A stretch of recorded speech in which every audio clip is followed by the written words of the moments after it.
In this video, I'm gonna show you how you can create these cinematic gradients in less than 2 minutes, all inside of After Effects. Start by creating any shape. I am using a square. Now go to Fill and select Gradient. Set it from light to dark, then adjust your gradient color to your liking.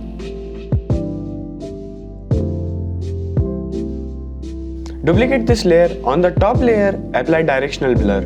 Adjust the direction toward any corner and increase the blur length. Now select the bottom layer and apply Gaussian blur with a moderate value. Create a black solid and place it at the very bottom of your composition, then add an adjustment layer.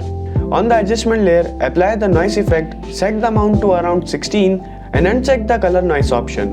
Now here's where the magic happens. Add the glow effect, set the glow radius to around 358, hold Alt and click the stopwatch.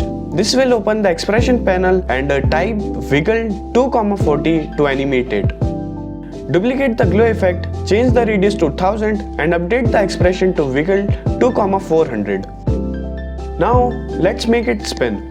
Parent the top layer to the bottom shape layer, add 2 rotation keyframes, at the start 0 degree and at the end at 180 degrees. Finally, add the colorama effect on the top shape layer, place it above the directional blur. Open the output cycle, drop down and experiment with the presets. And just like that, you have created a stunning animated gradient.